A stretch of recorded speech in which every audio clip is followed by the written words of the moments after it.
அப்போஸ்தலர் நடவடிக்கைகள் 2ஆம் அதிகாரம் 40ஆம் வசனம், இன்னும் அநேக வார்த்தைகளினாலும் சாட்சி கூறி மாறுபாடுள்ள இந்த சந்ததியை விட்டு விலகி உங்களை ரட்சித்துக் கொள்ளுங்கள் என்று புத்தி சொன்னான்.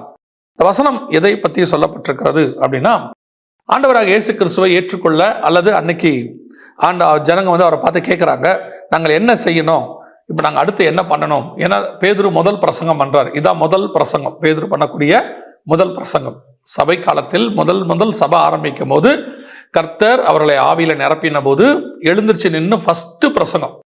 இந்த பிரசங்கத்துல நாங்கள் என்ன செய்யணும் அப்படின்னு சொல்லி அவங்க கேட்டபோது, அப்போ அவங்களுக்கு அவர் சொல்லப்படுகிற மிக முக்கியமான ஒரு வார்த்தை என்னவென்றால், நீங்கள் என்ன செய்யுங்க, மாறுபாடான சந்ததியை விட்டு விலகி உங்களை ரட்சித்துக் கொள்ளுங்கள் அப்படின்னு இருக்கு. மாறுபாடான சந்ததியை விட்டு விலகி உங்களை ரட்சித்துக் கொள்ளுங்கள்.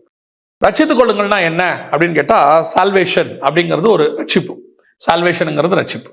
அதே நேரத்தில் ரட்சித்துக் கொள்ளுங்கள் அப்படின்னா காப்பாற்றிக் கொள்ளுங்கள், உங்களை என்ன செய்யுங்க, உங்களை பாதுகாத்துக் கொள்ளுங்கள் அப்படின்னு அர்த்தம். இப்போ அவன் அவர்களை ரட்சித்தான் அப்படின்னா என்ன அர்த்தம்? இஸ்ரவேலுக்கு ரட்சகராக, இப்போ இயேசு கிறிஸ்துவை பத்தியும் இருக்கு. அதே நேரத்தில் இஸ்ரவேலுக்கு ரட்சகராக அப்படின்னா என்ன அர்த்தம்னா சால்வேஷனர், பாதுகாக்கிறவர், சேவியர், அவங்கள காப்பாத்துறது அப்படின்னு அர்த்தம். மாறுபாடான சந்ததியை விட்டு விலகி உங்களை ரட்சித்துக் கொள்ளுங்கள். நீங்கள் என்ன பண்ணணும், மாறுபாடு உள்ள சந்ததின்னு ஒண்ணு இருக்கு. இந்த மாறுபாடுன்றதுல நம்ம போல அதுக்கு முன்னாடி விட்டு விலகி உங்களை ரட்சித்துக் கொள்ளுங்கள் அப்படின்னு ஆண்டவர் சொல்றார். நம்மளை என்ன பண்ணணுமா, செப்பரேட் பண்ணி நம்மளை ரட்சித்துக் கொள்ளணும். சில நேரங்கள்ல நீங்கள் அந்த இடத்துல ஒண்ணுமே செய்ய மாட்டீங்க, இருந்தா மாட்டிப்பீங்க. ஸோ அந்த இடத்துல நீங்கள் இல்லாமல் இருந்தால் காப்பாற்றப்படுவீர்கள்னு அர்த்தம். நான் சொல்றது உங்களுக்கு புரியுதா? இப்போ ஒரு இடத்துல ஏதோ ஒரு பெரிய பிரச்சனை நடக்குது, கலாட்டா பண்ணிட்டு இருக்கிறாங்க, போலீஸ் வருது, அவங்கள பிடிக்க போது, நீங்க கலாட்டா ஒன்றும் பண்ணல, நீங்க அந்த இடத்துல என்ன செய்யறீங்க, ஓரமா தான் நிக்கிறீங்க. ஆனா கூட்டிட்டு போகும்போது என்ன பண்ணிடுவாங்க, எல்லாரையும் மொத்தமா கூட்டிட்டு போவாங்க, எல்லாருக்கும் சேர்த்து என்ன பண்ணிடுவாங்க, தண்டனை கொடுப்பாங்க. அப்ப நீங்க நடுவில் போய், இல்ல சார் எனக்கு அதுக்கு சம்மந்தம் இல்லைனாலே அமைதியாரா அப்படின்னு சொல்லி உங்களை மொத்தமா தான் நாங்க தூக்கிட்டு வந்தோம் அப்படிம்பாங்க.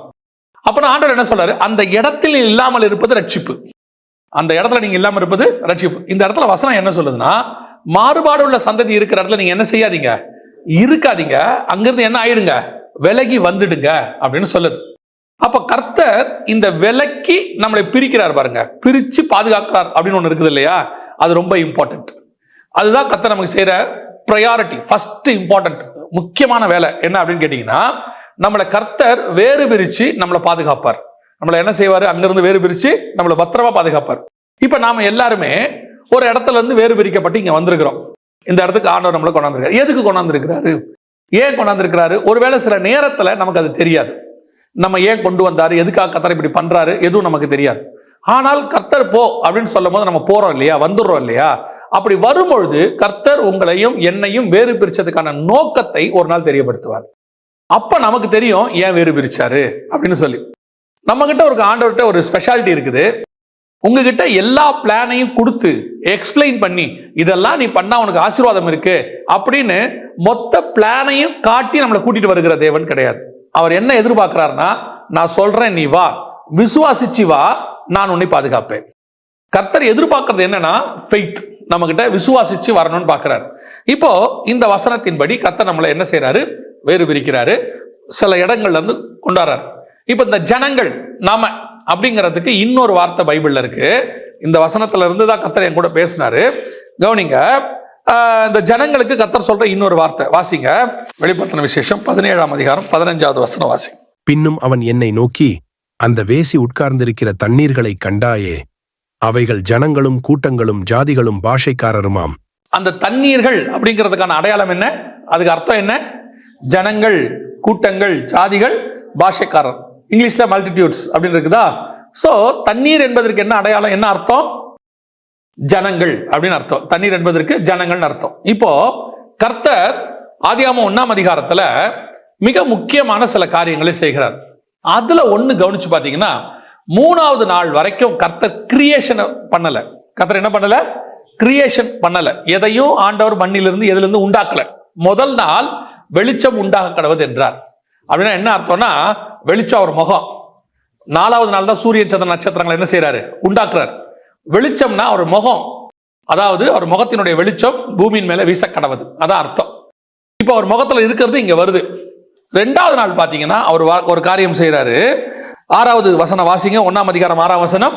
பின்பு தேவன் ஜலத்தின் மத்தியில் ஆகாய விரிவு உண்டாகக் கடவது என்றும் அது ஜலத்தினின்று ஜலத்தை பிரிக்கக் கடவது என்றும் சொன்னார்.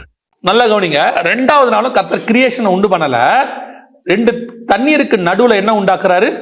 பிரிவினையை உண்டாக்குறார். அந்த இடத்துல வசனம் சொல்லுது, மத்தியில் ஆகாய விரிவு உண்டாக கடவது என்றார், அது ஜலத்தினின்று ஜலத்தை பிரிக்க கடவது என்று சொன்னார். தேவன் ஆகாய விரிவை உண்டு பண்ணி ஆகாய விரிவுக்கு கீழே இருக்கிற ஜலத்திற்கும் ஆகாய விரிவுக்கு மேல் இருக்கிற ஜலத்திற்கும் பிரிவு உண்டாக்கினார். அது அப்படியே ஆயிற்று. ஜலம்னா எதை குறிக்குது? ஜனத்தை குறிக்கிறது. இப்ப கர்த்தர் என்ன பண்றாரு? இது இந்த 1ஆம் அதிகாரம் முழுக்க முழுக்க ஞானார்த்தம் உள்ளது. முழுக்க முழுக்க ஞானார்த்தம் உள்ளது. முதல் 2 அதிகாரத்தை நீங்க ஆவிக்குரிய விதத்துல வசனத்தை வச்சு தியானிச்சு பார்த்தீங்கன்னா காட்ஸ் கிரியேஷனுடைய ரொம்ப இம்பார்ட்டன்டான பிளான் ஒன்று நமக்கு தெரியும். இந்த வசனம் என்ன சொல்லுது? முதலாவது ஜலத்தினின்று ஜலத்தை பிரிக்க கடவது என்றார். சோ கர்த்தர் என்ன பண்றாரு? 2 வகையான ஜனங்களை உண்டாக்குகிறார். புரியுதா? 2 வகையான ஜனங்கள். எல்லாத்துக்கும் பாருங்க, முதல்ல கர்த்தர் என்ன பண்ணிடுவாரு? அந்த பிளானை ஸ்பிரிச்சுவலி காட்டிடுவாரு. அதுக்கு பின்னாடி தான் அதோடைய ஒரிஜினாலிட்டி நமக்கு தெரியும். உதாரணமா ஆசாரியப்பு கூடாரத்தை உண்டாக்கிட்டாரு. அங்க ஒரு ஆட்டுக்குட்டி அடிக்கப்படணும்னு சொல்லிட்டாரு. அங்க சாக்ரிஃபைஸ் ஆல்டர் பலிபீடம்னு ஒன்று சொல்லிட்டாரு. ஆனா அதோடைய அர்த்தம் என்னங்கிறது நமக்கு பின்னாடி தான் தெரியும். இயேசு கிறிஸ்து வந்தாதான் அந்த ஆட்டுக்குட்டி நமக்கு தெரியும். நார்மலா பார்த்தா அவங்களுக்கு அது ஒரு பலி, ஆட்டுக்குட்டி பலி செலுத்தணும். ஆனா இப்போ உங்களுக்கு எனக்கும் ஆட்டுக்குட்டினா எது ஞாபகத்துக்கு வருது? இயேசு கிறிஸ்து ஞாபகத்துக்கு வர்றாரு. அதே மாதிரிதான் இதுல உள்ளதும் அதே மாதிரிதான். முதல் 2 அதிகாரத்துல உள்ளதும் அதே மாதிரி தான். எப்படி இஸ்ரவேல் ஜனங்களுக்கு ஆசாரிப்பு கூடாரம் என்பது ஒரு மாடலாக கொடுக்கப்பட்டு அதற்கு பின்னாடி தேவனுடைய திட்டத்தை அவர்களுக்கு தெரியப்படுத்துகிறாரோ, புரிய வைக்கிறாரோ, அதே மாதிரி முதல் 2 அதிகாரத்தையும் கர்த்தர் கிரியேஷனை உண்டாக்கி அது உள்ள இருக்கிற அவருடைய திட்டத்தை நமக்கு தெரியப்படுத்துறார். அதுல உள்ள ஒரே ஒரு காரியத்தை தான் நாம இன்னைக்கு பார்க்கிறோம். கர்த்தர் ஃபர்ஸ்ட் செய்யற பிரிவு என்ன அப்படின்னு கேட்டீங்கன்னா, இருளுக்கும் வெளிச்சத்துக்கும் பிரிவு உண்டாக்கினார். 2வது செய்யற பிரிவு ஆகாய விரிவுக்கு மேல் இருக்கிற தண்ணி, ஆகாய விரிவுக்கு கீழ் இருக்கிற தண்ணி. இந்த ஆகாய விரிவுக்கு கர்த்தர் வானம் என்று பெயரிட்டார்னு இருக்கு. 8வது வசனம் வாசிங்க. தேவன் ஆகாய விரிவுக்கு வானம் என்று பெயரிட்டார். இந்த ஆகாய விரிவுக்கு பேர் என்ன? வானம். அப்பனா இதை எப்படி பார்க்கணும்? வானத்துக்கு மேலுள்ள தண்ணி, வானத்துக்கு கீழுள்ள தண்ணி. அப்ப தண்ணினா என்ன அர்த்தம்? ஜனம். வானத்துக்கு மேலுள்ள ஜனம், வானத்துக்கு கீழுள்ள ஜனம்.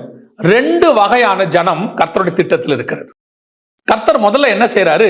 இந்த 2 ஜனங்களுக்கும் டிஃபரன்ஸ் இப்ப நமக்கு புரிகிறபடி சொல்லணும்னா, பரலோகத்துக்குரிய ஒரு கூட்டம் இருக்கு, பூமிக்குரிய ஒரு கூட்டம் இருக்கு. வானத்துக்கு மேல இருக்கிற ஒரு ஜனம், வானத்துக்கு கீழ் இருக்கிற ஒரு ஜனம்.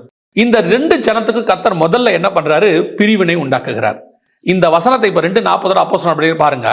மாறுபாடான சந்ததியை விட்டு விலகி உங்களை ரட்சித்துக் கொள்ளுங்கள்.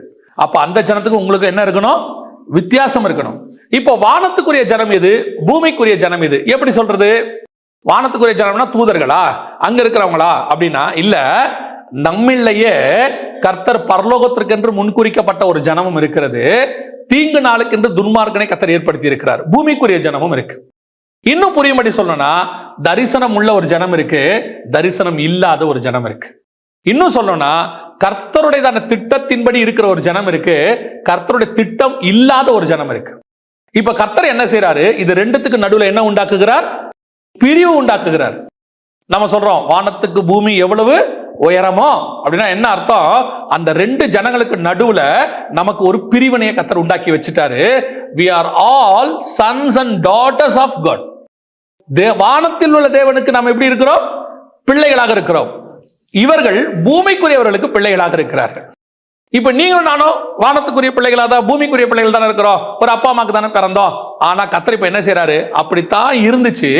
இப்ப நடுவுல கர்த்தர் என்ன பண்றாரு? பிரிவினையை உண்டாக்கி நம்மை வானத்துக்குரிய ஜனமாய் மாத்துகிறார். நமக்கும் அவங்களுக்கு என்ன பண்றாரு? நடுவுல ஒரு பெரிய டிஸ்டன்ஸ் உண்டாக்குகிறார். இது 2 சேரக்கூடாதபடிக்கு டிஸ்டன்ஸ் உண்டாக்குகிறார். இதத்தான் நீங்க நல்லா கவனிச்சு பாத்தீங்கன்னா, ஆதாமை வைத்து ஆபிரகாமை வைத்து கர்த்தர் சொல்லும் போது சொல்ற வார்த்தை வாசிங்க. ஆதியாகமத்தின் புஸ்தகம் 15ஆம் அதிகாரம் 5வது வசனம் வாசி. அவர் அவனை வெளியே அழைத்து, நீ வானத்தை அண்ணாந்து பார், நட்சத்திரங்களை எண்ண உன்னாலே கூடுமானால் அவைகளை எண்ணு என்று சொல்லி, பின்பு அவனை நோக்கி, உன் சந்ததி இவ்வண்ணமாயிருக்கும் என்றார். வானத்தில் இருக்கிற நட்சத்திர வண்ணமாக உன் சந்ததி இருக்கும். இது வானத்துக்குரிய சந்ததி. புரியுதா? இப்ப வாசிங்க 22:17 வாசிங்க. நான் உன்னை ஆசீர்வதிக்கவே ஆசீர்வதித்து உன் சந்ததியை வானத்து நட்சத்திரங்களைப் போலவும் கடற்கரை மணலைப் போலவும் பெருகவே பெருகப் பண்ணுவேன் என்றும் உன் சந்ததியார் தங்கள் சத்துருக்களின் வாசல்களை சுதந்தரித்துக் கொள்ளுவார்கள் என்றும் ரெண்டு இருக்கு இங்க பாருங்க. இப்ப ரெண்டு சந்ததி இருக்குது. ஒண்ணு வானத்துக்குரிய சந்ததி, இன்னொன்னு பூமி கடற்கரை பூமியில உள்ளதான ஒரு சந்ததி. இப்ப நட்சத்திரம் வானத்துல இருக்கிறதுக்கும் கடற்கரை மணலுக்கும் எவ்வளவு டிஸ்டன்ஸ் இருக்குது புரியுதா? இதுவும் சந்ததி, அதுவும் சந்ததி. இப்ப கர்த்தருடைய திட்டம் என்னன்னா, இந்த ரெண்டு சந்ததிக்கு நடுவில் என்ன இருக்கணும்? பிரிவு இருக்கணும். இந்த ரெண்டும் ஒன்னா என்ன செய்யக்கூடாது? சேரக்கூடாது. வாசிங்க கலாத்தியருக்கு நிருபம் 4ஆம் அதிகாரம் 29ஆம் வசனத்துல வாசிங்க. ஆகிலும் மாம்சத்தின்படி பிறந்தவன் ஆவியின்படி பிறந்தவனை அப்பொழுது துன்பப்படுத்தினது போல இப்பொழுதும் நடந்து வருகிறது. அதை குறித்து வேதம் என்ன சொல்லுகிறது? அடிமையானவளின் மகன் சுயாதீனம் உள்ளவளுடைய குமாரனோடே சுதந்திரவாளியாயிருப்பதில்லை. ஆகையால் அடிமையானவளையும் அவளுடைய மகனையும் புறம்பே தள்ளு என்று சொல்லுகிறது. இந்த அடிமையானவளும் அவளுடைய மகன் இருக்கு இல்லையா, ஆகாரையும் இஸ்மவேலையும் சொல்லுது. இவங்களை பத்தி தான் கடற்கரை மணல் அங்க இருக்குது. இந்த இடத்துல நீங்க வாசிக்கும் போது ரெண்டு வகையான சந்ததி இருக்கு. அடிமையானவருடைய சந்ததி, சுதந்திரவாளி சந்ததி. அதாவது சாராளுடைய பையன், ஆகாருடைய பையன். இந்த ஆகாருடைய பையனை தான் கடற்கரை மணல்னு கர்த்தர் சொல்றாரு. எப்படி சொல்றாரு? 15:5 சொல்லும் போது வானத்தின் நட்சத்திரம் அது ஈசாக்கு, சாராளுடைய பிள்ளை. 16ஆம் அதிகாரத்துல ஆகார் உள்ள வராங்க. 17ஆம் அதிகாரத்துல ஆண்டவர் பிரமாணங்களை மாத்துறாரு. 22 சொல்லும் பொழுது வானத்து நட்சத்திரம் கடற்கரை மணல் அப்படின்னு மாத்துறாரு. அப்ப ரெண்டு சந்ததி வருது. ஒன்னு பூமிக்குரியதான சந்ததி, இன்னொன்று வானத்துக்குரியதான சந்ததி. ஆனா வசனம் சொல்லுது ரெண்டும் ஒன்றாய் இருப்பது இல்லை. இதை என்ன செய்ய? புறமேத்தல். இதத்தான் ஆண்டவர் சொல்றாரு, மாறுபாடான சந்ததியை விட்டு விலகி உங்களை ரட்சித்துக் கொள்ளுங்கள். வானத்துக்குரிய சந்ததியும் பூமிக்குரிய சந்ததியும் இணைந்து இருக்க முடியாது. கர்த்தருடைய தரிசனத்தோடு இருக்கக்கூடியதான சந்ததியும் மாம்சத்தின்படி இந்த பூமிக்குரிய தரிசனத்தோடு இருக்கிற சந்ததியும் என்ன செய்ய முடியாது? இணைந்து இருக்க முடியாது. இத ரெண்டையும் மிக்ஸ் பண்ணீங்கன்னா எப்பவுமே கர்த்தர் சொல்ற வார்த்தை, புதிய திராட்சரசத்தோட பழைய துருத்திய கலந்தா ரெண்டுமே கெட்டு போகும். புதிய பிரமாணத்தோடு பழைய பிரமாணத்தை என்ன செய்யக்கூடாது? சேர்க்கக்கூடாது. இருளுக்கும் ஒளிக்கும் சம்பந்தம் எது? விசுவாசிக்கும் அவிசுவாசிக்கும் சம்பந்தம் எது? அதே மாதிரிதான் வானத்துக்குரிய சந்ததி, வாக்கு தத்தத்தின் சந்ததி, வானத்துக்குரிய ஜலம், அந்த சந்ததிக்கும் பூமிக்குரிய சந்ததிக்கும் என்ன கிடையாது? சம்பந்தம் கிடையாது. அப்ப ஆண்டவர் என்ன சொல்றாரு? நீங்கள் உலகத்தாரா இல்லாதபடியினால் இன்னைக்கு நீங்களும் உங்களை என்னையும் கர்த்தர் வானத்துக்குரிய சந்ததியாக தேர்ந்தெடுத்திருக்கிறார். வானத்தின் நட்சத்திரங்களை போல கர்த்தர் வேறு பிரிச்சிருக்கிறார். இப்போ இந்த வேறு பிரிக்கப்பட்ட சந்ததிக்கும் இந்த பூமிக்குரிய சந்ததிக்கு நடுவில் என்ன இருக்குது?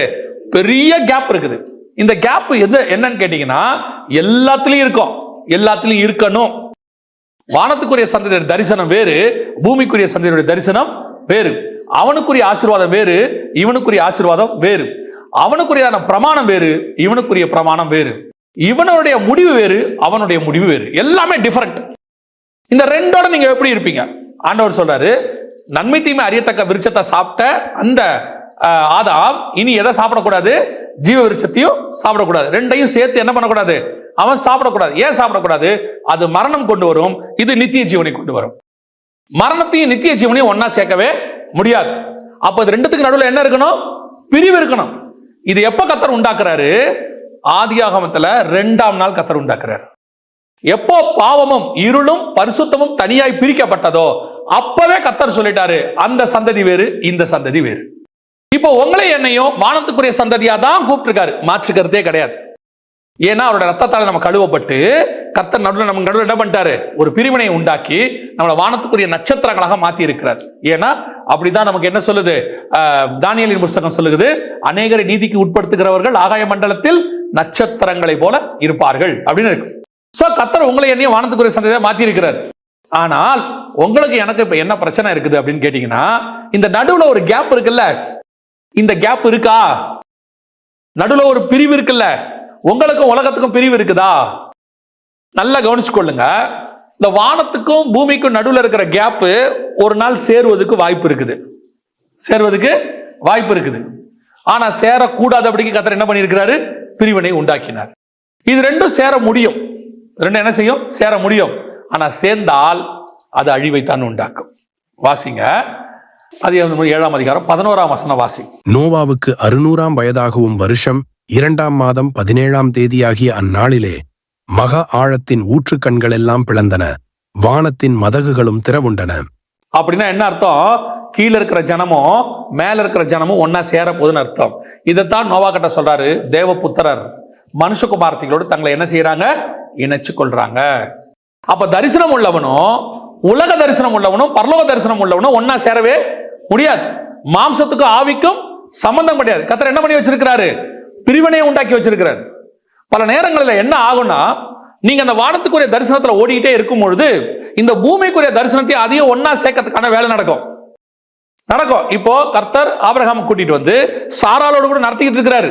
இங்க சாராளுக்கு வயசாகி போச்சு, இனி பிள்ளை பிறக்காது, நிறைய டிராபேக்ஸ் இருக்குது, ஆனா போயிட்டே இருக்கு. தரிசனம் என்ன செய்யுது, போயிட்டே இருக்கு. இதுல நடுவில் கடந்து யார கலக்குறாங்க, ஆகார கலக்குறாங்க.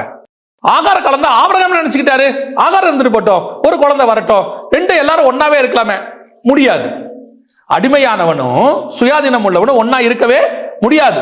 மாம்ச சிந்தையும் ஆவிக்குரிய சிந்தையும் ஒன்னா இருக்க முடியாது. அப்படி இருக்கு, அதுவும் வருது இதுவும் வருது அப்படின்னா ஒரு நாள் அழிய போகுதுன்னு அர்த்தம். ஒரு நாள் என்ன செய்யும், அழியும். கொஞ்சம் கொஞ்சமா கர்த்தர் என்ன பண்ணுவாரு, இந்த ஆகாய விரிவுக்கு நமக்கு நடுவுல பிரிவினையை உண்டாக்குவார். வானத்துக்குரிய சந்ததிக்கும் பூமிக்குரிய சந்ததிக்கு என்ன பண்ணுவாரு, பிரிவினையை உண்டாக்குவார். இந்த பிரிவினைக்கு நீங்கள் இடம் கொடுக்கணும். கர்த்தர் உங்களை என்ன செய்வாரு, வானத்துக்குரியவங்களா மாத்துவார். அந்த தரிசனத்தை கொடுப்பார். அந்த தரிசனத்தை கொடுக்கும் போது இந்த பூமிக்குரிய காரியங்கள் சிலது உங்களை கொண்டு வந்து இழுக்க பார்க்கும், உங்களை சில காரியங்கள் செய்ய வைக்கும். அதுதான் உலகத்துக்கு சரி. நல்லா தெரிஞ்சு கொடுங்க, அதுதான் உலகத்துக்கு சரி. இப்போ ஒரே பையன் இருக்கிறான், அந்த ஒரே பையனை கொண்டு போய் எனக்கு பலி கொடு அப்படின்னு ஆண்டவர் கேட்கிறாரு. உலகம் இதை ஒத்துக்குமா? வீட்டுல ஒத்துப்பாங்களா? யாராவது ஒத்துக்க மாட்டாங்க. அவரே சொல்றாரு, உன் ஏக சுதனும் உன் நேசகுமாரனும் அவனை எனக்கு கொடு அப்படின்னு சொன்ன உடனே உலகத்துல உள்ளது இதை ஒத்துக்கவே ஒத்துக்காது. ஆனா இதை ஆபிரகாம் ஒத்துக்கிட்டு ஆண்டவருக்காக செய்ய துணியும் போது பரலோகத்தின் திட்டம் ஒண்ணு அவர் மேல செய்யப்படுது. என்ன செய்யப்படுது? அதுக்கு ஒப்புமையாக இயேசு கிறிஸ்து வருகிறார். சோ அதன் அடிப்படையில தான் இது செய்யப்பட சொல்லுது. ஆண்டவர் ஈசாக்கை ஏன் மலைக்கு மேல கூட்டு போக சொன்னார்னா, இயேசு கிறிஸ்துவ செய்ய போறார். Heavenly plan. அந்த பிளானுக்கான ஒரு காரியத்தை செய்யறார். இப்ப யோசிச்சு பாருங்க, இந்த ஈசாக்கை கொண்டு போறதுங்கிறது ஹெவன்லி பிளான். ஆனா உலக பிரகாரமா சாராள்கிட்ட போய் சொன்னா விடுவாங்களா? சாராள்கிட்ட சொல்றாங்க, சாராள் நான் என்ன பண்ண போறேன், ஆண்டவர் பையனை பலி கேட்கிறாரு. இன்னொன்னு தெரிஞ்சுக்கோங்க, அந்த காலத்துல பிள்ளைகளை பலி கொடுக்கிறது இயல்பு. இயல்புனா முறைமையில இருக்கு. அந்த ஊர்ல என்ன இருக்கு, ஒரு முறைமையில இருக்கு. கானான்ல ஜனங்கள் தங்களோட மூத்த பிள்ளைகளை யாருக்கு பலி கொடுப்பாங்க, அவங்க கடவுள்களுக்கு கொடுப்பாங்க. அந்த மாதிரி ஒரு வேலையை ஆபிரகாம் செய்ய போறாருன்னு சாராள் நினைச்சுப்பாங்க. அவங்க என்ன சொல்லுவாங்க, இல்லாம இருந்து எனக்கே கர்த்தர் என்ன பண்ணிருக்கிறாரு, 90 வயசுல ஒரு பிள்ளையை கொடுத்திருக்கிறாரு. இந்த பிள்ளையை நான் பலி கொடுக்க என்ன செய்ய மாட்டேன், விட மாட்டேன். சாராளுடைய வியூல அது கரெக்டா இல்லையா? கரெக்ட். அவங்க சொன்னது கரெக்ட். சரி, இப்படி எடுத்துக்கோங்க. பைபிள் படி பலி கொடுக்கலாமா, பையனை கொடுக்கலாமா, கொடுக்க கூடாதா? பைபிள் படி கொடுக்கலாமா, கொடுக்க கூடாதா? ஒரு பிள்ளைய கடவுளுக்கு பலி கொடுக்கலாமா, கொடுக்க கூடாதா? கொடுக்க கூடாது. God never accept human sacrifice. கர்த்தர் ஒரு நாள் மனுஷ பலி என்ன செய்ய மாட்டாரு. அப்ப இப்படி கேட்டா பார்க்கிறவங்களுக்கு இது அகைன்ஸ்டா இல்லையா? பைபிள் படிக்கிறவன் என்ன சொல்லுவான், அது எப்படி ஆண்டவர் கேட்பாரு? நீங்க சொல்லுங்க, ஆண்டவர் எப்படி சொல்லுவாரு, எந்த வசனத்துல சொல்லுவாரு? ஆனால் ஆபிரகாமுக்கு மட்டும் தெரியும், இது கர்த்தர் என் மேல் வைத்த திட்டம், இது கர்த்தர் என்னை பத்தி செய்ய சொல்லியிருக்கிறார். சில நேரங்களிலே வானத்துக்குரிய சந்ததியில இருக்கிற உங்களுக்கும் எனக்கும் கர்த்தர் சொல்லக்கூடிய திட்டம் இந்த உலகம் ஏற்றுக்கொள்ள கூடாததாக இருக்கும். உங்களுக்கு ஆதரவா ஒரு கருத்து இருக்காது, ஒண்ணுமே இருக்காது. ஆனா கர்த்தர் சொல்லுவாரு, செய் அப்படிம்பாரு, செய்யும் பாரு. இப்போ உங்களுக்கு இருக்கிற ஒரே போராட்டம், கர்த்தருடைய வார்த்தையை கேட்டுட்டு இந்த வானத்துக்குரிய பிளானை செய்ய போறீங்களா, இல்ல இந்த உலகத்தோடு கூட சேர்ந்து அத்தனை பேர் உனக்கு ஹெல்ப் பண்ணுவான் இந்த பிளானை செய்யாம இருக்கிறதுக்கு. இந்த ஹெவன்லி பிளான் இருக்குல்ல, அதை செய்யாம இருக்கிறதுக்கு உலகத்துல இருக்கிற அத்தனை பேர் என்ன செய்வான், ஹெல்ப் பண்ணுவான் உங்களுக்கு.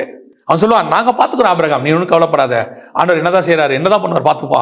அது எப்படி பிள்ளையை கேட்பாரு, அதெல்லாம் கர்த்தர் ஒத்துக்கு, அதெல்லாம் செய்ய மாட்டாரு, தைரியமாரு, நாங்க இருக்கிறோம், நாங்க ஜெபம் பண்ணுவோம், உபவாசம் இருப்போம் அப்படின்லாம்பா. ஆனா இது 100% காட் அவனை கூப்பிட்டாரு ஆபிரகாம். இன்னைக்கு உங்க பிள்ளைய கர்த்தர் அப்படி கேட்கிறாருன்னு சொன்னா உங்களால ஒத்துக்க முடியுமா? இவ்வளவு எக்ஸாம்பிள்ஸ் இருக்கு. கர்த்தர் பலி கேட்க போறதில்ல, கொடுக்க மாட்டாரு, சரி செய்ய சொல்றாரு, சரின்னு சொல்றதுக்காவது உங்க வாய் வருமா? இந்த உலகத்தை விட்டு வேறு பிரிக்கிறவனால மட்டும்தான் அதை சரின்னு சொல்ல முடியும். அந்த ஹெவன்லி பிளான்ல இருக்கிறவன் மட்டும்தான். திருப்பியும் சொல்றேன், God never accept human sacrifice. இதை நான் சொல்லக்கூடியது பைபிள்ல உள்ள உதாரணத்தை நான் சொல்லுகிறேன். நீங்கள் பரலோகத்துக்கு திட்டம் உள்ளவராக இருக்கும்போது உங்களுக்கு கொடுக்கக்கூடிய தரிசனம் யூனிக்காக இருக்கும், விசேஷமாக இருக்கும், அது உங்களுக்கானது மட்டும் இருக்கும். ஆனால் அந்த திட்டத்தை செய்வதற்கு பூமியில ஒருத்தர் கூட ஒத்துக்க மாட்டாங்க. ஆனால் நீங்கள் நானும் செய்யணும். அப்படி ஏன் செய்ய முடியுது அப்படின்னு கேட்டா, உங்களை கர்த்தர் வேறு பிரிச்சுட்டாரு. அப்படி வேறு பிரிக்கிறவனால மட்டும்தான் அந்த திட்டத்தை என்ன பண்ண முடியும், செய்ய முடியும். நான் சொல்லுவேன், இந்த ஊழியத்துல இப்ப நான் இந்த இடத்துல வந்து நிக்கிறேன்னு வச்சுக்கோங்களேன். இந்த இடத்துல நான் நிக்கிறதுக்கு 3 முக்கியமான ஒரு காரியத்தை வாழ்க்கையில் ஆண்டவர் செஞ்சாரு. அதுவும் ஆண்டவர் தான் செஞ்சார், நான் செய்யல. முதல் காரியம் நான் நினைக்கிறது, இந்த 3மே நான் நினைக்கிறது. முதலாவது என்னன்னு பாத்தீங்கன்னு சொன்னா, 1992 திடீர்னு ஒரு நண்பர் என்னை கூப்பிட்டு சொல்றாரு, என் கூட கொஞ்சம் வா, நான் உங்கள்கிட்ட பேசணுங்கிறாரு. போறோம், உட்காடுறோம், ஆண்டவரை பத்தி பேசுறாரு. நான் ஆல்ரெடி ஒரு சிஎஸ்ஐ குடும்பத்தில் உள்ள ஒரு ஆளு, ஆனா அவர் வந்து பிராமண குலத்தை சேர்ந்தவர். அவர் சொல்றாரு, ஆண்டவரை பத்தி என்கிட்ட சொல்றாரு, கேட்கிறாரு. அந்த இடத்துல என் கூட சர்ச்சுக்கு வாங்குறாரு. அவர் பேசிதான் முடிச்சாரு, ஒண்ணுமே செய்யல. ஆனா அவர் என்ன சொன்னார் காஸ்பல் எனக்கு தெரியாது. ஒண்ணு மட்டும் தோணுது, இவர் இவ்வளவு பேசுறாரு, நம்ம போனோம் அப்படின்னு. அது கர்த்தரே என்னை நடத்தி கொண்டு வந்தாருன்னு சொல்லுவேன். அந்த வேறுபாடு அங்க இருந்து அன்னைக்கு வந்து எனக்கு பிடிச்சமான காரியங்கள்லாம் இருக்குது, அத்தனையும் டிவியில ஓடுது, என்னை சுத்தி நடக்குது, எல்லாத்தையும் விட்டுட்டு அப்படியே ஆண்டவர் இழுத்துட்டு போறாரு என்ன. அது என் நினைவே இல்லம்ப, அப்படியே கையை பிடிச்சி கூட்டிட்டு போனார். அதை வந்து யாரும் ஒத்துக்கவே மாட்டாங்க அன்னைக்கு. ஏன்னா எங்க வீட்டுல எல்லாம் சொல்லுவாங்க, நாங்க ஒண்ணு சர்ச்சுக்கு போறோம், நீ என்ன புதுசா பெண்டிகாஸ்டலுக்குள்ள பெந்தகோஸ்தே அப்படின்னு உள்ள போற. இன்னும் சொல்ல போனா எங்க அம்மாக்கெல்லாம் அப்ப பெந்தகோஸ்தே பிடிக்காது, பெண்டிகாஸ்டலுங்கிறது எங்க அம்மாவுக்கு பிடிக்காது. ஏன்னா அவங்க வந்து அந்நிய பாஷை பேசுவாங்க, கை தட்டுவாங்க, அல்லேலூயா சொல்லுவாங்க. அன்னைக்கு அவங்களுக்கு பேர் அல்லேலூயா கூட்டம். எங்க அம்மாவுக்கு அது பிடிக்காது, அலோ பண்ணவே மாட்டாங்க. ஆனா அன்னைக்கு எல்லாமே நடந்துச்சு. நீங்க நம்புங்க, நான் ஞானசனம் எடுத்தது எங்க அம்மாவுக்கு தெரியவே தெரியாது. இத்தனைக்கு எங்க அம்மா கிறிஸ்டியன், ஞானமே அவங்களுக்கு தெரியவே தெரியாது. தெரியாம தான் எடுத்தேன். ஏன்னா அவங்க தண்ணியில மூழ்கி இருக்கிற ஞானசனத்தை ஒத்துக்க மாட்டாங்க, அவங்களுக்கு தெரியாம தான் நான் எடுத்தேன். இந்த வேறுபாடு பிரிக்கிறாருல்ல, இதுக்கு நம்ம என்ன செய்யணும்? முதலாவது ஒப்பு கொடுத்தோம். ரெண்டாவது 2004 ஊழியத்துக்கு கர்த்தர் வர சொன்னார். அவர் வர சொன்ன போது எனக்கு எல்லாமே என்னுடைய ஃபேவரட், அல்லது எனக்கு ஃபேவரா இருக்கு, எல்லாம் இருக்கிறதுல என்னோட ஃபேவரட்டான விஷயம் அத்தனையும் இருக்கு. கர்த்தர் சொல்றாரு, இதை விட்டுட்டு நீ இந்தியாவுக்கு போ அப்படிங்கிறாரு. அதையும் சொல்லுவேன் நான் அல்ல, முழு மைண்ட் எனக்கு அங்கிருந்து எடுத்துட்டார் ஆண்டவர். ஊழியத்துக்கு போகணும், அவ்வளவுதான் ஆண்டவர் சொன்னது. அப்படியே புறப்பட்டு வந்தோம். நீங்க நம்புங்க, 2 பேரை தவிர அத்தனை பேரும் என்னை பைத்தியம்னு சொன்னாங்க. உண்மையிலே சொன்னாங்க. ஆண்டவர் தான் கொடுத்து வெளிநாட்டு கூட்டு போறாரு, அங்க போற ஆண்டவர் திருப்பி வர சொல்லுவாரா அப்படின்னு நிறைய எதிர்ப்புகள். அதாவது டிஸ்கரேஜ் பண்ற வேர்ட். மாசம் அன்னைக்கு உள்ள சம்பளம் 70,000 ரூபாய் சம்பளம். அந்த 70,000 ரூபாய் சம்பளத்தை நான் பெருசுன்னு சொல்ல, இப்பயும் சொல்றேன். அதை விட்டுட்டு வர்றத அவங்களுக்கு அது பெருசா தெரியுது. அவங்க சொல்லப்படுறது எல்லாம் நியாயம். என் ஃப்ரெண்டு ஒருத்தன், எங்க அம்மா, 2 பேரை தவிர ஒருத்தரும் நான் வந்ததை அக்செப்ட் பண்ணவே இல்லை. என்னை எல்லாருமே கேவலமா தான் பேசினாங்க, அத்தனை பேர் கேவலமா பேசினாங்க. ஆனா அந்த இடத்துல அந்த முடிவை எடுக்கிறதுக்கு ஆவியானவர் ஒரு டிசிஷன் கொடுத்தாரு. ஒரு முடிவு, இல்லை நீ வா, நீ பண்ணணும் அப்படின்னு சொல்லி ஒரு டிசிஷன் கொடுத்தாரு. இது 2வது ஸ்டெப். 3வது, இப்ப இங்க இருக்கோம் பாருங்க, இந்த இடத்துல இருக்கோம்ல, இத 2016 இங்க ஆண்டவர் வர சொன்னார். இந்த இடத்துக்கு நீ போ அப்படின்னாரு. நீங்க உட்கார்ந்துருக்கிற இந்த இடம், இப்ப நீங்க பாக்குற இந்த இடம், முதல்ல நீங்க யாருமே பார்த்ததில்லை. இங்க இருக்கிற யாருமே என்ன செஞ்சதில்ல, பார்த்ததில்லை. இப்ப நீங்க பாக்குற எதுவுமே இல்லாம, ஒரு ரோடு இல்லாம, ப்ராப்பரா இங்க வரத்துக்கு ஒண்ணுமே இல்லாம, 2 மேடு ஏறி வரணும். மலை குன்று மாதிரி இருக்கும், அதை ஏறி தான் வரணும். எதிரில் பார்த்தீங்கன்னா தெரியும், அதை ஏறி தான் இங்க வரணும். அந்த சகோதரர், எனக்கு ஒரு பிரதர் தான் இதை கொடுத்தாங்க. அவங்க கூட்டிட்டு வரும்போது மினிமம் ஒரு 1/2 மணி நேரமாவது ஆச்சு நாங்க இங்க வரத்துக்கு, வந்து சேர்ந்து இந்த இடத்துக்கு வந்து நிக்கிறது. அந்த இடம், இந்த இடத்த ஆண்டவர் வந்து உனக்கு தரேன்னு இங்க நிற்கும் போது என்கிட்ட சொல்றாரு, உணர்த்துறாரு, இந்த இடம் தான் நான் உனக்கு சொன்ன இடம், இங்கதான் நீ அந்த ஊழியத்தை ஆரம்பிக்கணும் அப்படிங்கிறாரு. அந்த வார்த்தையை மட்டும்தான் நம்புறோம். ஆனா என்னை சுத்தி இருக்கிற எதுவுமே நம்புவதுக்கு ஏதுவான காரியம் கிடையாது. ஏன்னு சொன்னீங்கன்னா, மனுஷன் நடந்து வரத்துக்கே 1/2 மணி நேரம் ஆகுது. இங்க வந்து ஊழியம் செய்யணும்னா எப்படி இருக்கும் யோசிச்சு பாருங்க. இப்ப நீங்க பாக்குற இவ்வளவு பெரிய காரியங்கள் எதுவுமே அங்க ஒரு செங்கல் கூட கிடையாது. ஆனா கர்த்தர் சொன்ன வார்த்தை, நீ அங்க போ, அங்க உனக்கு நான் ஒரு திட்டத்தை வச்சிருக்கிறேன். நோவாவுக்கு ஒரு 100 வருஷத்துக்கு முன்னாடி ஒரு காரியத்தை சொல்லி பேழையை கட்ட ஆரம்பின்றார். எங்க ஆரம்பி? இந்த லேண்ட்ல ஆரம்பி. லேண்ட்ல கட்டினா எதுக்கு பேழை எங்க கட்டணும்? நியாயமா தண்ணியில கட்டணும். தண்ணிக்கு பக்கத்துல கட்டி தண்ணியில விடணும், அதான் செய்வாங்க.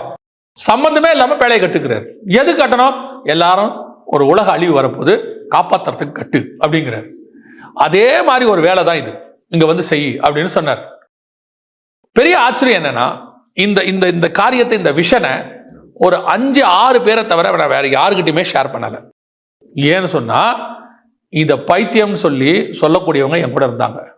இங்க போய் கட்டுறதுக்கு பேசாம சென்னையில ஒரு வீடு வாங்கலாம், அங்க ஒரு ஆபீஸ் போடலாம், இவ்வளோ காசை நீங்க இங்க போய் செலவு பண்ணணுமா, யோசிச்சு பாருங்க அப்படின்னு என்னை டிஸ்கரேஜ் பண்ணி இந்த ஊழியத்தை செய்ய விடாம என் தரிசனத்தை விட்டு கீழே தள்ளக்கூடியதான அந்த பூமிக்குரிய வார்த்தை என் காதுல கேட்டுக்கிட்டே இருக்கும். சாதாரணமா இல்ல, கேட்டுக்கிட்டே இருக்கும். இதை தாண்டி இதை செய்யணும். ஏன்னா இது காட்ஸ் பிளான். ஆண்டவர் சொல்றாரு, யோசிச்சு பாருங்க, ரோடு இல்லாத இடத்துல இருந்து ரோடு உருவாக்குறாரு. ஒரு கிலோமீட்டர் 150 மீட்டருக்கு ரோடு உருவாக்குறாரு. இந்த ஒரு ஆட்களுக்காக ரோடு போட்டு கொடுக்கிறார் ஆண்டவர். 3 ஃபேஸ் கனெக்ஷன் கொடுக்கிறாரு, 2 ஊத்து கொடுக்கிறார் தண்ணி. அதெல்லாத்த தாண்டி இதை செய்யறதுக்கு மனுஷங்களை கொடுக்கிறாரு. அதான் இருக்கிறதுலே பெரிய கஷ்டம். காசு இருந்தா கூட இங்கெல்லாம் கட்ட முடியாது. அதை கொடுத்து இவ்வளவு பேரை கொண்டு வராரு. இந்த தரிசனத்தை யோசிங்க. இதை நீங்க போய் யாருகிட்ட ஷேர் பண்ணாலும் ஏற்றுக்கொள்ள மாட்டாங்க. அன்லெஸ் அந்த வானத்துக்குரிய தரிசனம் உள்ளவர்கள் மட்டும்தான் ஏற்றுக்கொள்வார்கள். அது இருந்தா மட்டும்தான் அவங்களுக்கு புரியும். இல்லைன்னா இதெல்லாம் பைத்தியகாரத்தனமா இருக்குது.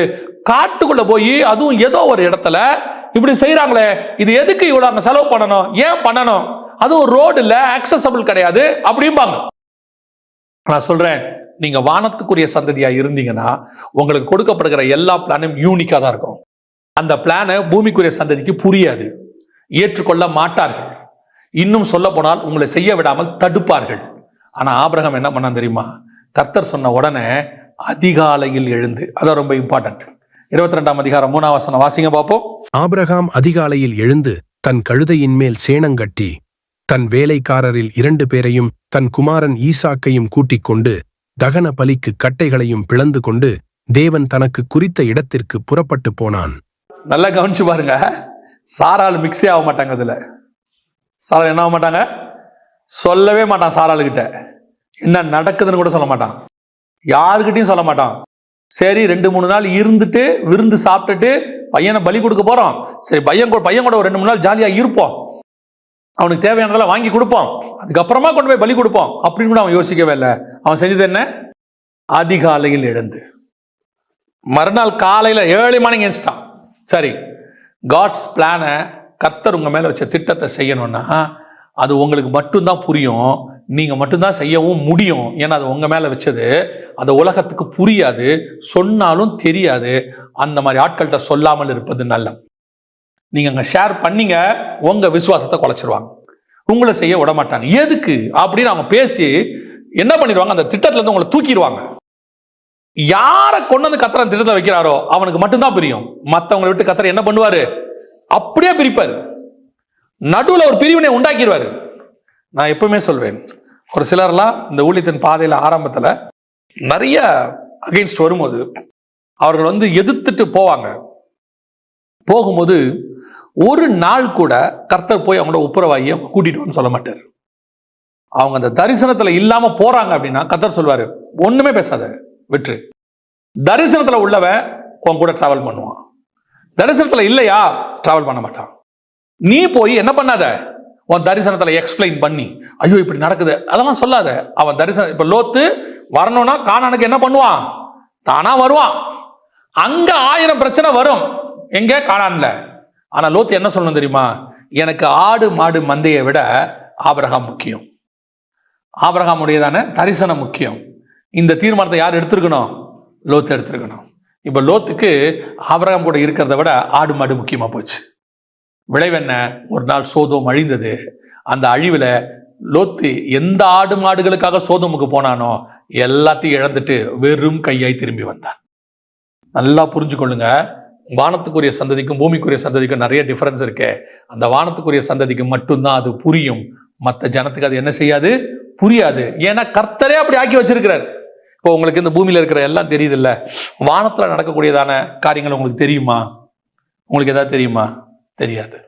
சயின்ஸ்ல சொல்லுவாங்க, மேகம் வருது, தண்ணிலாம் ஆகுது, எவாப்ரேட் ஆகுது, மேகம் ஃபார்ம் ஆகுது, இடிக்குது, இடி இடிக்குது, அங்கிருந்து மின்னல் வருது, எல்லாம் சொல்றாங்க. எதையாவது நீங்கள் மேகத்துக்குள்ள இருந்து பார்த்துருக்கீங்களா அது நடக்கிற விஷயத்தை, ப்ராசஸ? அது நமக்கு புரியவும் புரியாது. அவங்க சொல்லுவாங்க இத்தனை நட்சத்திரம் இருக்குது, அத்தனை இருக்குன்னு எண்ணி பார்த்தாங்களா? அதை தாண்டி இப்படி ஒன்று இருக்குன்னு சொன்னாங்களே, அது தாண்டி ஒன்று இருக்குதா? பிளாக் ட்ரிஃப்ட்னு ஒன்று இருக்குனாங்க, அது உள்ள என்ன இருக்குன்னு யாருக்கு தெரியுமா? இவங்களுக்கு எதாவது தெரியுமா? எல்லாமே அசம்ஷன். ஏன்னா மனுஷனால வானத்துக்குரியதை கெஸ் பண்ணிட்டு தான் பண்ண முடியும். ஆனா தேவனுடைய திட்டத்தை அவனால என்ன செய்ய முடியாது? புரிஞ்சுக்க முடியாது. ஆனா வானத்துல உள்ளவரால அதை புரிஞ்சுக்க முடியும், வெளிப்படுத்த முடியும். இப்ப நீங்களும் நானும் எதுக்குரிய சந்ததி?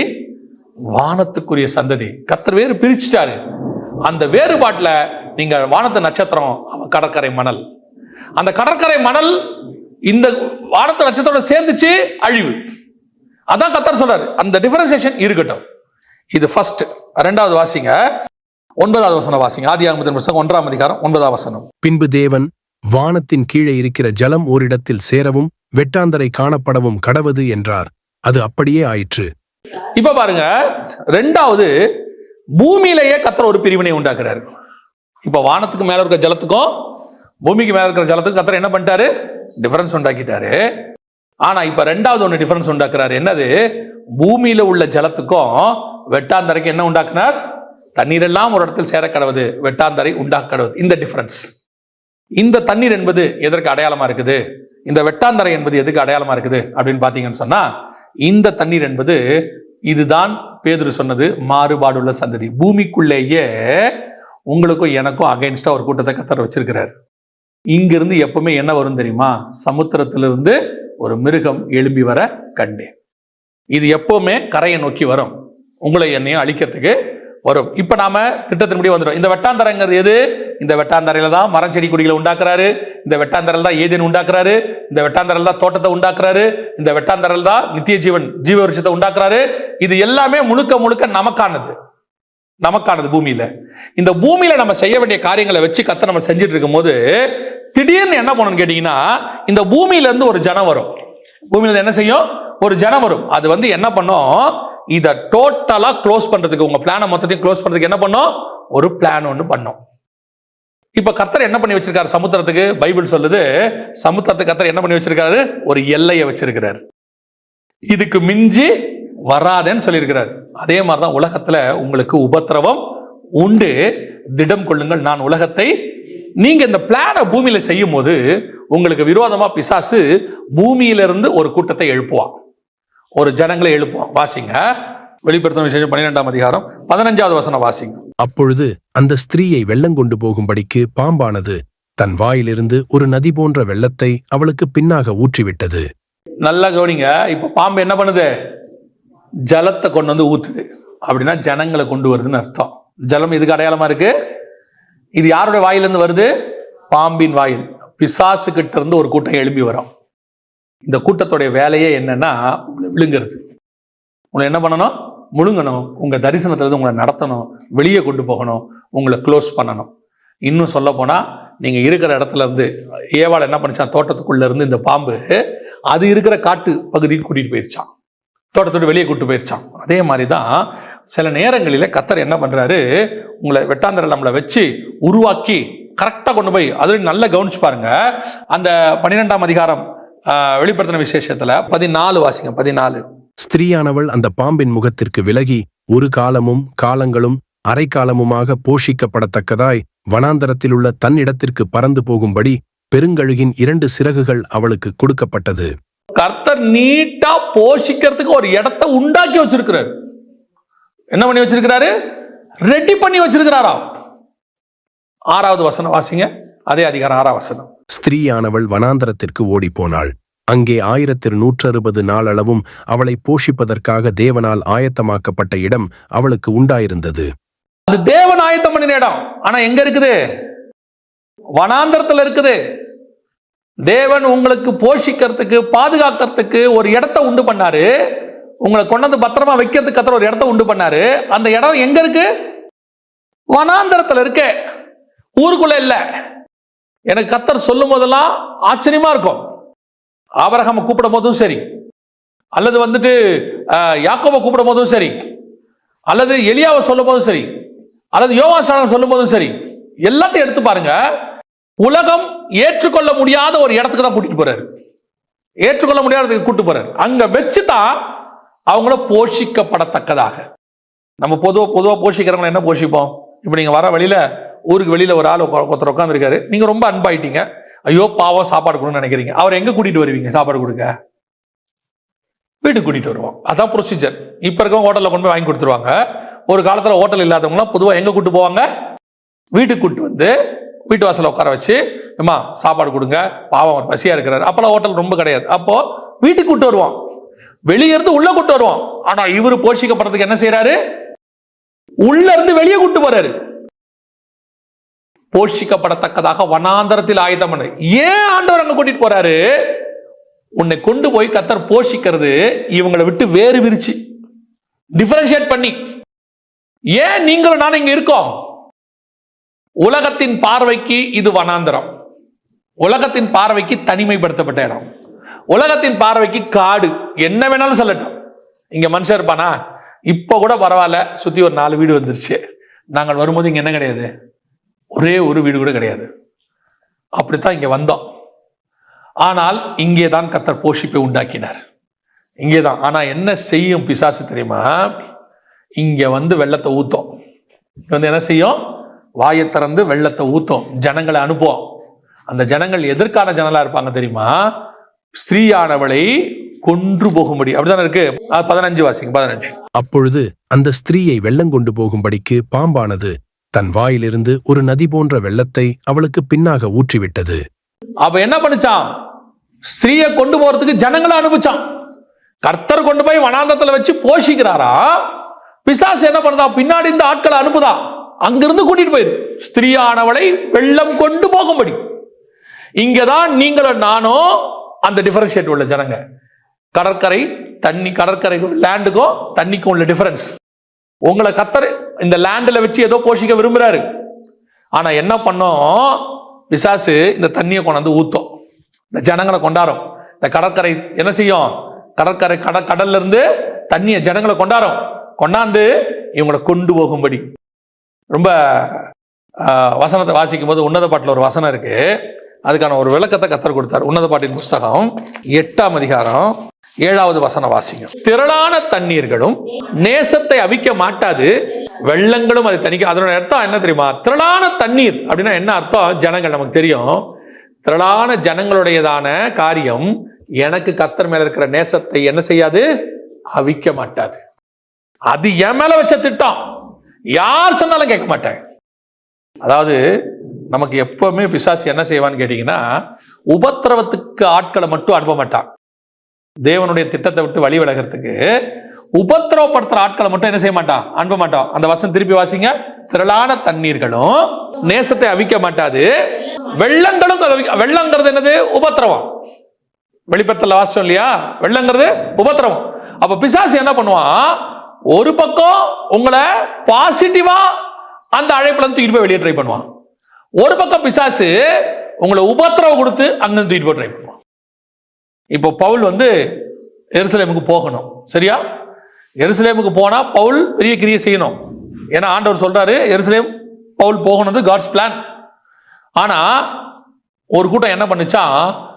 அழுது அவனை போக விடாம என்ன பண்ணுச்சா? போக விடாம அழுது, நீங்க நேரிடக்கூடாது, நீ போக. அவன் சொல்றான், நீங்கள் ஏன் அழுது என்னை கலங்க பண்ணுகிறீர்கள்? அப்படின்னா இவங்களாம் என்ன பண்ணல? சண்டை போடல. பிசாசு எப்பவுமே என்ன பண்ணுவான்? உபத்திரவப்படுத்துறது வேற. ஒரு ஊருக்குள்ள பவுல் போறாரு, சம்மாடி அடிச்சிட்டாங்க, சாக பிழைக்க விழுந்துட்டாரு, கீழே செத்துட்டாருன்னு நினைச்சிட்டாங்க. கர்த்தர் சொல்றாரு, நீ போ, இந்த பட்டணத்தில் எனக்கு அநேகர் உண்டு. பவுல் எழுந்து பிரசங்கம் பண்ணினான். அப்படின்னா என்ன அர்த்தம்? ஊருக்குள்ள வர விடாம, தேவதத்தை செய்ய விடாம உபத்திரவம் பண்ணி தடுக்கிறதுன்னு ஒண்ணு இருக்கு. இன்னொன்னு இருக்கு, சாஃப்டா பேசி, பாசிட்டிவா பேசி, அன்பா பேசி காட்ஸ் பிளான்ல இருந்து வழிகளை பண்றது. உங்களுக்கு புரியுதா? இப்போ கர்த்தர் யோசேப்பை பார்த்து சொன்னாரு, சகோதரர்கள் உன்னை வணங்குவார்கள்னு சொல்லி. இவர் மறுநாள் யோசேப்பு பார்க்க போறாரு, அவர் அடிச்சது யாரு? சகோதரர்கள். இப்ப காட்ஸ் பிளானுக்கு அகைன்ஸ்டா நடக்குது, கரெக்ட் தானே? ஆனா அடிச்சதெல்லாம் யாரு? சகோதரர்கள். அடி தூக்கி போட்டு மிதிச்சிட்டா. இது உபத்திரவப்படுத்தி உங்களை அந்த பிளான் விட்டு ஒதுக்கிறதுக்கு அவன் ட்ரை பண்றது. சரி, நாங்க எகிப்துக்கு போயாச்சு, அங்க போனா போர்த்திபார் வீட்டுக்கு போயாச்சு. இப்போ பிரச்சனை நெகட்டிவ் இல்லை, அடிக்க உதைக்கிறது இல்லை. போர்த்திபார் மனைவியுடைய அன்பு, அந்த அம்மா ரொம்ப பாசமா இருக்குது. எப்படி இருக்குது?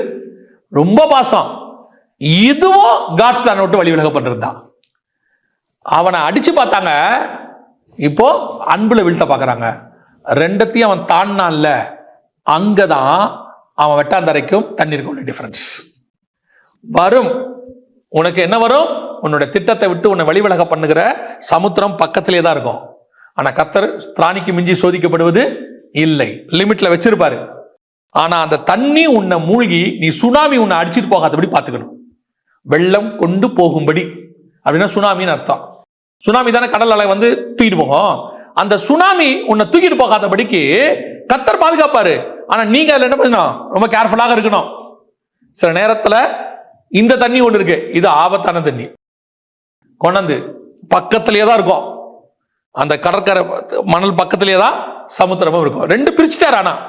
ஆனா கர்த்தர் சொல்றாரு, அது உன்னை போகாத, அது உன்னை தூக்கிட்டு போகாம பாத்துக்கிற, ஆனா ரெண்டும் சேராம பாத்துக்கோ. இது அடுத்து கர்த்தர் சொல்ற மிக முக்கியமான ஒரு விஷயம். வானத்தில் உள்ள தண்ணிக்கும் நமக்கு டிஃபரன்ஸ் இருக்கு, அதே மாதிரி பூமியிலையும் அந்த டிஃபரன்ஸ் இருக்கு. வெட்டாந்தரைக்கும் தண்ணிக்கும் என்ன இருக்குது? டிஃபரன்ஸ் இருக்கு. அந்த தண்ணி லேண்டுக்குள்ள வராம என்ன செய்யணும்? பார்த்துக்கணும். அது வர ட்ரை பண்ணும். கடற்கரையிலிருந்து அலை என்ன செய்யும்? எங்க வரத்துக்கு ட்ரை பண்ணும்? கரைக்கு வர்றதுக்கு ட்ரை பண்ணும். ஆனா அது திரும்பி என்ன செய்யும்? போகும். நீங்க ஒரு லிமிட்ல நின்றுட்டீங்கன்னா அந்த கடல் உங்களை என்ன செய்யாது? உள்ள இழுத்துக்கிட்டு போகாது. சிலர்லாம் அட்வென்ச்சர் இருக்காங்க, போய்தான் பார்ப்போம், எனக்கு நீச்சல் தெரியும், எதுவும் என்ன செய்யாது, நான் ரொம்ப ஸ்ட்ராங் அப்படின்ட்டு உள்ள போவாங்க. ஒரு அலை இல்ல, ஒரு அலை அவங்களை என்ன பண்ணிடும்? எழுத்துட்டு உள்ள போயிடும். அதனாலதான் சில காரியங்களை கர்த்தர் சொல்வாரு, விலகி ஓடுங்களும் பாரு. சில காரியத்தை கர்த்தர் என்ன செய்வாரு?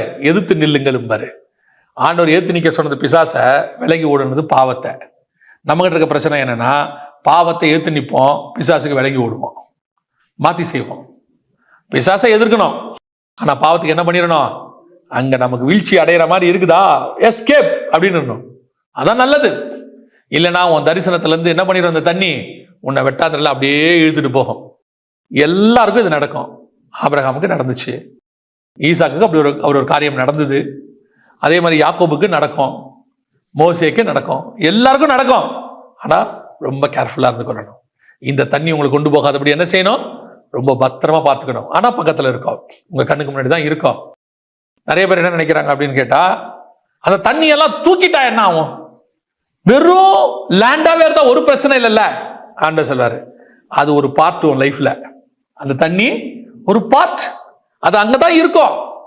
ஆனா உன்னை தூக்கிட்டு போகாதபடிக்கு நான் அதுக்கு கட்டளை கொடுக்கல. நீ உள்ள போய் மாட்டிக்காத, நீ ஒரு டிஸ்டன்ஸ்ல இருந்து மெயின்டைன் பண்ணு. உன் தரிசனத்தை கரெக்டா என்ன செய்ய முடியும்? நடத்த முடியும். கடைசியா ஒரு காரியத்தை நான் சொல்லிட்டு முடிக்கிற. வாசிங்க ஆதியாகமத்தின் புஸ்தகம் 2ஆம் அதிகாரம் 10வது வசனம் வாசிங்க. தோட்டத்துக்கு தண்ணீர் பாயும்படி ஏதேனிலிருந்து ஒரு நதி ஓடி அங்கே இருந்து பிரிந்து 4 பெரிய ஆறுகளாயிற்று.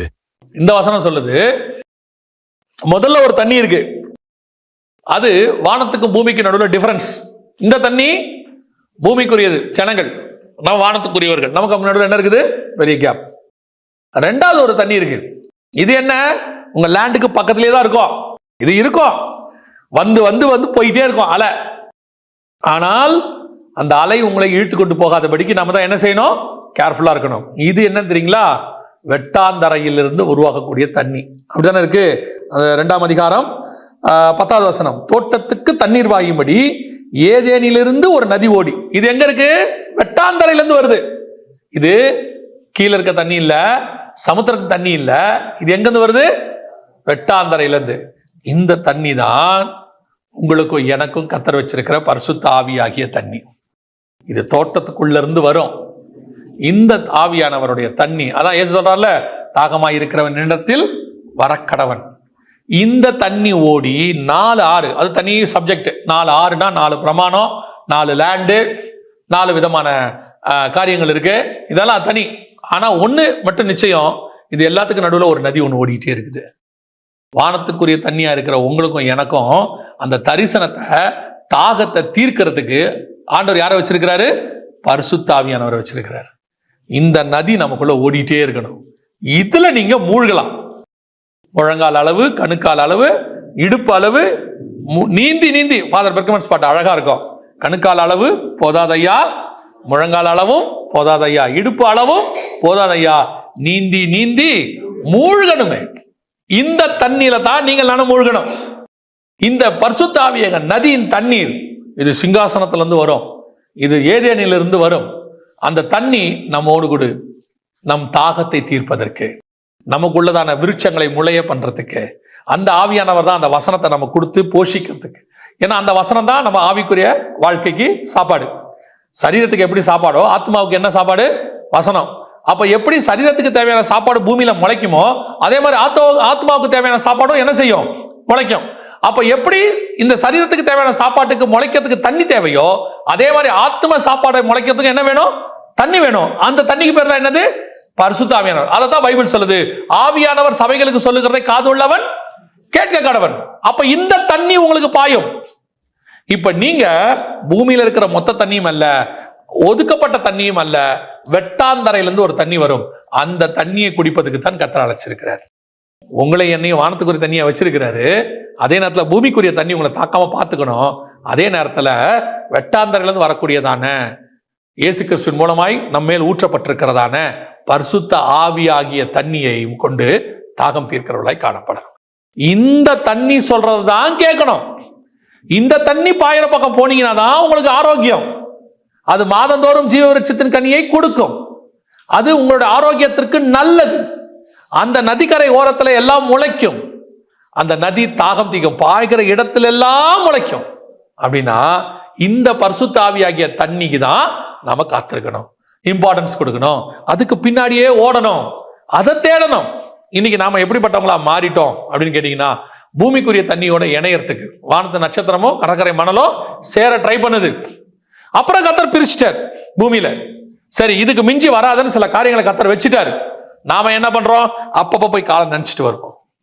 அப்ப என்ன பண்ணுவோம்? காலை நினைச்சிட்டு. ஏன்பா போய் காலை நினைக்கிற?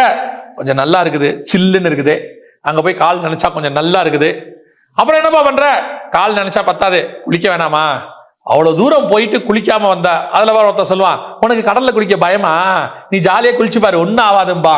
அப்படி குடிப்பி நீ நான்லாம் நல்லா நீச்சல் அடிப்பேன், அதுல ஸ்ரீலங்கா போயிட்டு வர வேண்டாம்பா. சரிதான், எவனோ ஒருத்தன் ஸ்ரீலங்காக்கு போய் தைரியமா வந்துட்டான். ஆனா எவனும் உள்ள போனோம்னு சிக்கிது 99 பேர் செத்துட்டான், ஒருத்தன் தான் பொழைச்சான். இவனுக்கு பிசா சொல்லுவான், பாரு இந்த ஒருத்தன் பொழைச்சிட்டான் பாரு, நீயும் போலாம்பா, தண்ணியில இறங்கு பார்க்கலாம்பா. ஆண்டவர் சொல்வார், இல்ல நான் வேறு பிரிச்சுட்டேன், வெட்டாந்தர வேறு நீ முளைக்க பண்ணுகிற ஆளு, இங்க இருக்கிற தண்ணி உனக்கு வேணாம். இது பார்க்கறதுக்கு நல்லா இருக்கும், கால் நினைக்க நல்லா இருக்கும், சில்லுன்னு இருக்கும், ஜாலியா இருக்கும். ஒரு நாள் உன்னை விழுங்கு போடும். வரும், வராமல் இருக்காது. லைஃப்ல அதெல்லாம் வரதான் செய்யும். தூரத்துல பார்க்கும்போது நல்லா தான் இருக்கும். ஆனா உள்ள இறங்கின அது உன் தாகத்தை தீக்காது. அது உப்பு தண்ணி. அதுல சில நேரத்துல சில மீன் கிடைக்கும். அந்த மீனுக்கு ஆசைப்பட்டு உள்ள போன சிக்கிடுவேன். ஆண்டவர் சொல்றார், ஓரமா நில்லு. அப்ப ஆண்டவரே, எனக்கு இந்த ஓரமா நின்னா இங்க தண்ணி இல்லையே, இங்கிருந்து ஒரு தண்ணியை நான் எழுப்ப பண்ணுவேன். அந்த தண்ணி உன் தாகத்தை தீர்க்கிற தண்ணி. அது பரிசுத்த ஆவியாகிய தண்ணி. அது உங்களை எங்கெல்லாம் கொண்டு போகணுமோ அங்கெல்லாம் கொண்டு போகும். என்ன முளைக்க பண்ணணுமோ முளைக்க பண்ணும். எந்த விருட்சம் கொடுக்கணுமோ அதை கொடுக்கும். அந்த தண்ணியோட ஸ்பெஷாலிட்டி என்ன தெரியுமா? உங்களை சாக விடாமல் பாதுகாக்கும். இந்த தண்ணி இருக்குதுல, சமுத்திர தண்ணி, அது உங்களை கொன்று போடும். ஆனா இந்த தண்ணி இருக்குது, ஜீவனை கொடுக்கும். யோசிச்சு பாருங்க, ஒருத்தன் வனாந்தரத்துல சாகிற இடத்துல கிடக்குறான், இஸ்மவேல்னு ஒருத்தன். வசனம் சொல்லுது, கர்த்தர் பிள்ளையின் சத்தத்தை கேட்டு அவள் கண்களை திறந்தார், அங்கே ஒரு நீரூற்று இருந்தது. பிள்ளை வளரும் வரை கர்த்தர் கூட இருந்தார். அதான் அந்த தண்ணியோட ஸ்பெஷாலிட்டி. நாம துன்மார்க்கனா துஷ்ட மனுஷனா இருக்கலாம், இஸ்மவேலன் துஷ்ட மனுஷன் தான் பைபிள் சொல்லுது. ஆனா பரிசுத்த ஆவியாக தண்ணி நம்மளை காப்பாற்றி உருவாக்கி அவர் ஆசைப்பட்ட அந்த தரிசனத்தை அடைய வைப்பதற்கு கர்த்தர் வல்லமை உள்ளவராக இருக்கிறார். அல்லேலூயா. இப்போ நீங்க புரிஞ்சு கொள்ள வேண்டியது இவ்வளவுதான், ஒரே ஒரு விஷயம்தான். கர்த்தர் இந்த பிளானை இப்ப நம்ம ஓவராலா ஒரு சில விஷயங்களை தான் பார்த்துருக்கிறோம். ஆனா ஒண்ணு மட்டும் புரிஞ்சுக்கணும், வானத்துக்குரிய தண்ணிக்கும் பூமிக்குரிய தண்ணிக்கும் கர்த்தர் என்ன பண்ணியிருக்கிறாரு? வானத்தை நட்சத்திரத்துக்கும் கடற்கரை மணலுக்கும் பிரிவினை உண்டாக்கியிருக்காரு. ரெண்டும் சேரவே கூடாது. அடுத்து பூமியில உள்ள தண்ணியிலேயே ஒரு தண்ணியை கர்த்தர் என்ன பண்ணி வச்சிருக்கிறார்? ஜனங்களை உன்னை விட்டு ஒதுக்கி வச்சிருக்கிறாரு. அது உன்னை இழுத்துட்டு போயிடும், சாவடிச்சிடும். அந்த தண்ணி வேண்டாம். ஆனா கர்த்தர் உனக்கு ஒரு நீரூற்றை உண்டாக்கி இருக்கிறார். இது வரும், இங்கிருந்து தான் என்ன வரும்? தண்ணி வரும். இதுதான் உன் தாகத்தை தீர்க்கிறதான தண்ணி. இந்த பரிசுத்த ஆவியாக தண்ணிக்கு நீங்க காத்திருந்தீங்கன்னா, இந்த கடல் மாதிரி இது பெருசா தெரியாது, இது ஜாலியாலாம் இருக்காது, குளிக்கிற மாதிரிலாம் இருக்காது. ஆனா இது மட்டும்தான் உன் தாகத்தை தீர்த்து உன் நிச்சயவனோடு கூட வைக்கும். ஒரே ஒரு காரியம் சொல்லிட்டு முடிக்கிறேன். காட்ஸ் பிளானை செய்ய போறீங்க, இல்லை அதில் நிற்கிறீங்கன்னா அது உங்களுக்கு பிடிச்சதா இருக்கவே இருக்காது. உங்க கண்ணுக்கு பிடிச்சதா இருக்கவே இருக்காது. உங்க ஆத்மாவுக்கு தேவையானதாக இருக்கும். அதை செஞ்சு முடிக்கும் போது உங்களுக்கு தெரியும் இதான் கர்த்தருடைய பிளான்னு சொல்லி. சில நேரத்தில் உங்க கண்ணுக்கு பிடிச்ச கடல் பார்க்கறதுக்கு நல்லா இருக்கும், ஒரு நாள் இழுத்துட்டு உள்ள போயிடும். அல்லேலூயா. நாம் ஜெபிக்க போகிறோம். ஏந்திரிக்கலாமா தேவ சமூகத்துல? ஒப்பு கொடுப்போமா தேவ சமூகத்துல? நான் தைரியமாய் சொல்லுவேன், இங்க இருக்கிற நீங்கள் அத்தனை பேரும் ஒரு திட்டத்தோடு கூட அழைக்கப்பட்டவர்கள், கர்த்தரால் முன்குறிக்கப்பட்டவர்கள். அதே மாதிரி உங்களுக்கு ஒரு தரிசனம் இருக்கு. உங்க ஒவ்வொருத்தருக்கும் ஒரு தரிசனம் இருக்கு. அது கர்த்தர் கொடுத்த யூனிக் பிளான். எனக்கு எப்படி இதை கொடுத்தாரோ அதே மாதிரி உங்களுக்கு ஒன்று கொடுத்துருப்பாரு. அந்த யூனிக் பிளான் யாருக்கும் புரியாது. நீங்க போய் சொன்னா கூட அவங்களுக்கு தெரியாது அது எப்படி அப்படின்னு கேட்பாங்க. ஆனால் அது உங்களுக்கு புரியும். ஏன்னா அது உங்களுது. பூமிக்குரிய தண்ணி அதை கெடுக்காதபடி நீங்கள் வானத்துக்குரிய தரிசனத்துக்குரியவராய் இருங்கள். அந்த தரிசனத்தை பிடிச்சுக்கோங்க. ஒரு நாள் வரும், வருகை தாமதிக்குமானால் அந்த தரிசனத்தை எடுத்து கர்த்தர் உங்களை பயன்படுத்துவார். அது வரைக்கும் கர்த்தர் உங்களை ஓட பண்ணுவார், தங்கி இருக்க பண்ணுவார், தாமரிக்க பண்ணுவார். ஓடிக்கிட்டே இருக்கணும். ஆனா கர்த்தர் செய்ய சொல்லிட்டாரா, யாருக்காகவும் எதுக்காகவும் விட்டு கொடுக்காதீங்க. ஏன்னா அது உங்க தரிசனம். அதுக்காக தான் நீங்க உருவாக்கப்பட்டீங்க. இரண்டாவது, நீங்கள் அந்த தரிசனத்துல ஓடும்போது உங்களை விட்டு சிலரை கர்த்தர் வேறு பிரிச்சு தனியா வச்சிருக்கிறார். தண்ணீர் எல்லாம் ஒரு இடத்தில் சேர கடவுது, வெட்டாந்தரை உண்டாக கடவுது. அவங்க உங்களை அழிச்சு விடாதபடி, உங்களை இழுத்துட்டு போயிடாதபடி கர்த்தர் அவங்களை ஒரு டிஸ்டன்ஸ்ல வச்சுட்டாரு. ஆனா நீங்க அவங்க கிட்ட போய் மாட்டிடாதீங்க. அவங்க பிசாசின் வாயில் இருக்கிற வெள்ளம் மாதிரி. அவங்களுக்கு உங்களை கொண்டு போகும்படி பிசாசு வெள்ளம் கொண்டு போகும்படி எருசலேமுக்குள்ள புறஜாதி ஸ்திரீகள் உள்ளே வந்து சாலமோனை தேவனை விட்டு தூரம் கொண்டு போயிட்டாங்க. அதான் நடக்கும். பிரதான ஆசாரியர்கள் இயேசுவை விட்டு யூதாசை தூரம் கூட்டிட்டு போயிட்டாங்க, காசாசையை காட்டி. அதான் அந்த வெள்ளம் செய்யும்.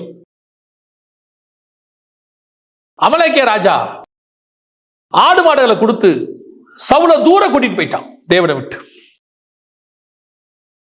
போய் மாட்டிடாதீங்க. சில இடத்துல நிக்கணும்னா அங்கே நிக்கணும், உள்ள போகக்கூடாது. நான் சொல்றது வெறும் மாம்ச காரியங்களை மட்டும் சொல்லல.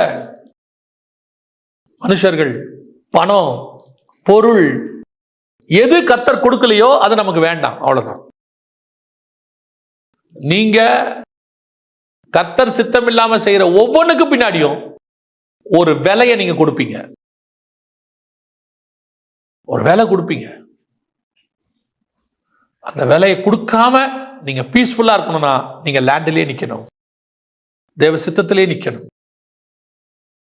அப்படி இருந்தீங்கன்னா இந்த வெள்ளம் உங்களை கொண்டு போகாது. ஆனா அதுக்கு பதிலா உங்க பக்கத்திலே ஒரு நீரூற்று இருக்குது, ஒரு நதி ஓடுது. அந்த நதி உன் தாகம் தீர்க்கும். அந்த நதி உன்னை செழிப்பாக்கும். அந்த நதி உன்னை உயர்த்தும். அந்த நதி கடல் மாதிரி பெருசு கிடையாது பார்க்கறதுக்கு. அந்த நதி நீ அதுல கடல்கிட்ட எதிர்பார்க்கிற எதையும் எதிர்பார்க்க முடியாது. பார்க்கறதுக்கு நதியை விட கடல் பெருசா தெரியும். ஆனால் நதி தான் உன்னை ஜீவனோடு கூட வைக்கும். அந்த தரிசனம் தான் உன்னை ஜீவனோடு கூட வைக்கும். இது பெருசா அழகா பார்க்கிற சமுத்திரம் ஒரு நாள் உன்னை கொன்று போடும். ஒப்பு கொடுப்போமா? ஆண்டவர் உங்ககிட்ட பேசி இருந்தா கரங்களை ஆண்டவருக்கு நேரா உயர்த்தி, ஆண்டவரே, எனக்கு வச்ச திட்டத்துல, தரிசனத்துல மனுஷனோ, உலகமோ, பொருளோ, பணமோ, ஆஸ்தியோ எதுவும் இழுத்து விடாதபடி முடிவு பரியந்தம் அந்த தரிசனத்திலேயே நிக்க நான் வானத்துக்குரிய சந்ததியாய் மாற எனக்கு கிருபை பாராட்டுங்கப்பா. ஒப்பு கொடுத்தோம் பண்ணுவோமா? நல்ல தகப்பனே, சர்வ வல்லமையுள்ள எங்கள் ஆண்டவரே, அருமையான நாட்களுக்காய் ஸ்தோத்திரம். எங்களோடு கூட இடைப்பட்ட காரியத்துக்காய் உமக்கு நன்றி.